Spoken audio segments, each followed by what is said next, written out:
from a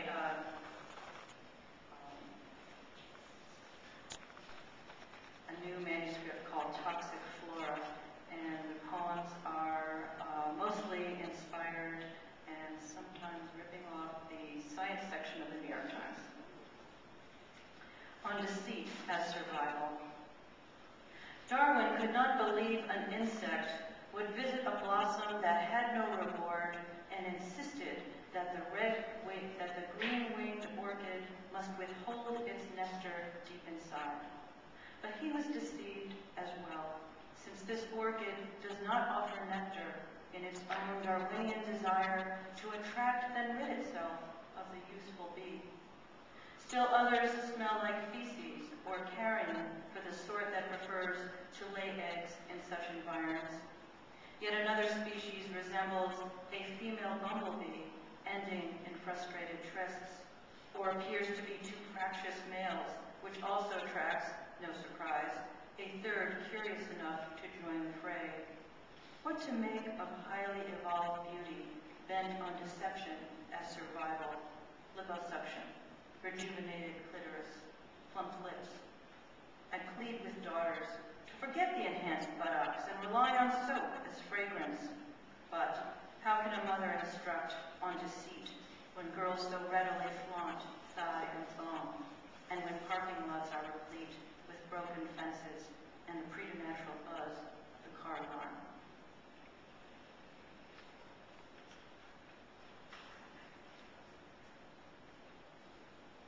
One reason it's taken me so long to work on these poems is that there's so much great stuff. It's hard to trim out all the fun information. So anyway, still trimming. Toxic flora. There is something imperative about the Passiflora alliculata, which over a million years buried its cyanogens to discourage insect feasting, although the helicanoius butterfly resolutely adapted to those same poisons, finally transmuting itself into one, actually repelling predators as it leisurely fluttered from leaf to blossom, seeking out a spot for eggs. What does this demonstrate about toxins or residents, or carrying around a portion of the childhood home where the father instructs the daughter on the uses of poison, then accuses her of being so potent?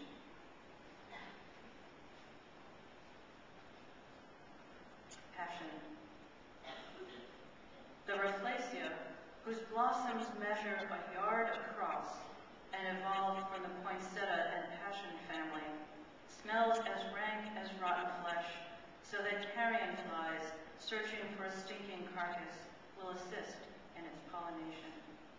How to measure such passion, and which is the daughter as she foams from fairy or dormitory, blossom or swarm?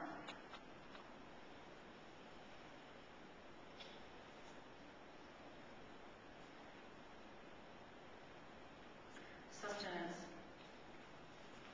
The Madagascan moth alights on the sleeping magpie, insinuating its proboscis between the closed eyelids and sipping out the tears for nearly an hour. Unlike other moths who use a soft-tipped snout, those of the hieroglyphica are like harpoons with tiny spines and barbs, causing scientists to speculate about nourishment and ignore what begs greater pursuit, why a sleeping creature might thus cooperate in its own melodrama and ache, and is perhaps just bad karma since these birds refused Noah's Ark and did not weep at Christ's crucifixion. Our darling friend profoundly understands, since she makes her livelihood exacting pain.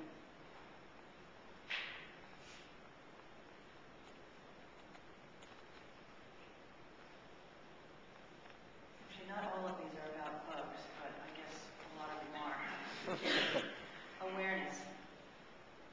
Among the burrowing owls, scraps of carpet and tinfoil tucked into the humid straw, the hoard of cow dung is especially prized, as it attracts dung beetles. The owls watch for hours revealing a tool of attraction of which those clever creatures may not be aware. What then is awareness? Connecting shit to consequence.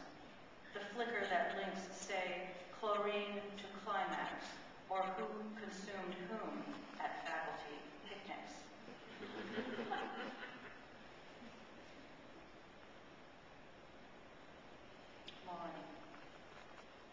Although the exoplanet Gliese 436b, orbiting around Gliese 436, may possess a livable zone in between its fixed sunny and frigid sides, it still does not possess a more transcendent name. I'm interested in whether this exoplanet possesses atmosphere as much as the next person. But more, I'd like my daughter to watch for the wobbles that a planet's gravity creates in the motion of its stars, and name these masses after family members. Kimiko would be a great name. But really, I'm thinking Maud, Planet Maud.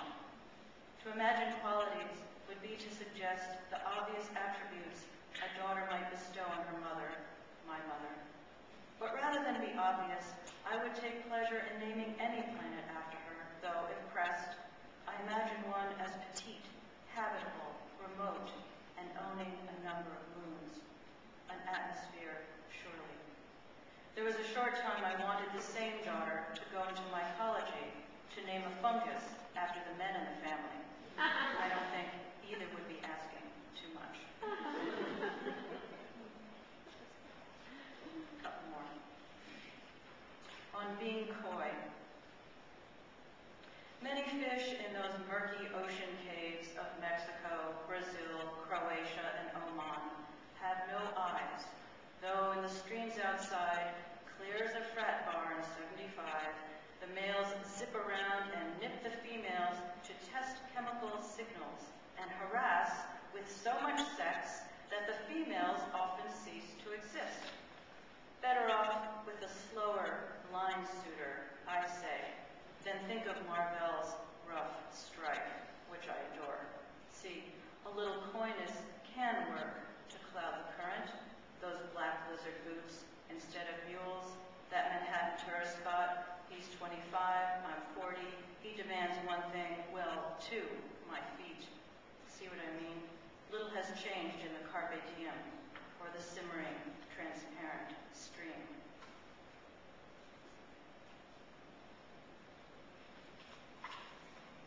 And I'll end with this, the soul. Quote, I addicted myself to the opening of heads, Thomas Willis.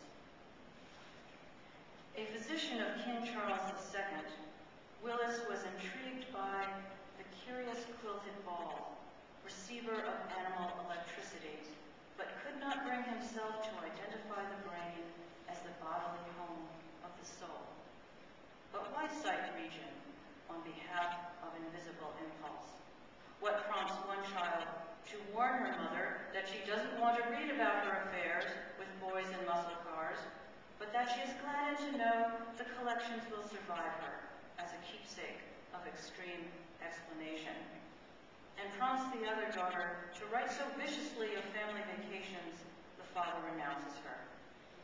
Why open the skull as daily enterprise?